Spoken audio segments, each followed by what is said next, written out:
Iya, mimpi saya banyak sih. Tapi kalau boleh dalam satu mimpi utama adalah selalu ingin menjadi role model bagi rekan-rekan sejawat, bagi tim, yaitu dalam hal mempunyai pola pikir yang terstruktur, bisa memecahkan masalah bersama, dan juga bisa selalu punya semangat dalam menyelesaikan semua tugas dan tanggung jawab yang dipercayakan. Jadi kalau dalam satu kalimat, saya ingin selalu menjadi terang bagi teman-teman sekitarnya, bagi orang sekitarnya, sehingga bisa terus bertumbuh dan berkembang ke hal yang lebih baik. Menurut saya, pengembangan diri itu sangat erat kaitannya tentang mimpi dan juga cita-cita. Misalnya, jika ingin kita menjadi seorang pemimpin yang agile, yaitu pemimpin yang mengayomi, pemimpin yang humble, pemimpin yang selalu bisa berkolaborasi dengan berbagai pihak, juga pemimpin yang punya fleksibilitas yang tinggi, itu harus terus kita kembangkan dalam berbagai kompetensi, sehingga semua itu bisa tercapai sesuai dengan pengembangan diri kita yang otomatis pastinya juga mempengaruhi di kehidupan pribadi. Yang saya lakukan adalah terus berproses dengan terus belajar dan mengikuti berbagai pelatihan, misalnya seminar juga tentang leadership, tentang berbagai sesi motivasi. Saya juga menonton podcast, membaca buku, dan juga ngobrol dan berbicara dengan teman-teman dari berbagai industri dan profesional lainnya.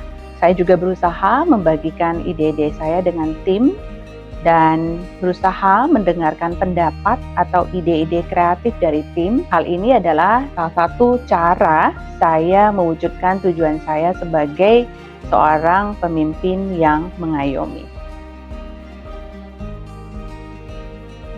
Proses saya mencapai mimpi-mimpi tersebut banyak ya caranya. Jadi saya percaya pada konsistensi, disiplin, dan juga tekun.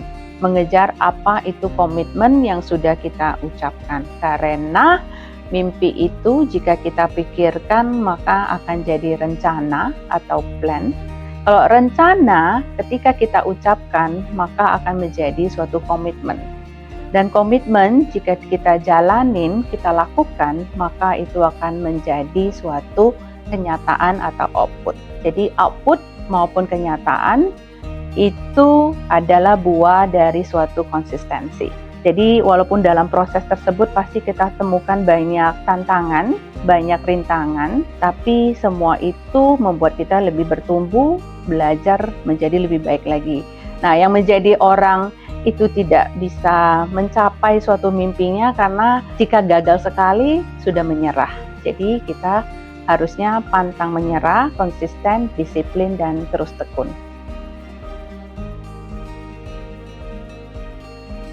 Saya akan mulai cerita saya ini mungkin dari 13 tahun lalu, sewaktu saya menjadi education consultant di Asta Ilmu Publishing.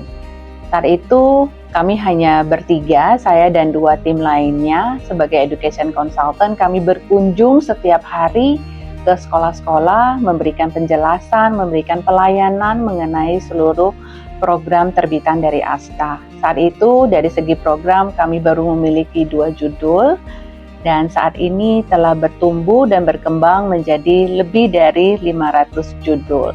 Dari secara distribusi saat itu hanya berfokus pada di Indonesia saja, tapi saat ini kami sudah menjangkau dan hadir di 24 negara. Saya memaknai kesempatan ini yang diberikan melalui Mentari Group sebagai suatu kesempatan saya secara pribadi bertumbuh dengan lebih tangguh dan juga memiliki jaringan yang kuat dan jaringan yang lebih luas sehingga bisa memberikan saya kesempatan yang baik ini dari berbagai lini ya, sehingga secara perusahaan Asta Ilmu Publishing juga otomatis semakin dikenal secara global dan juga di seluruh Indonesia.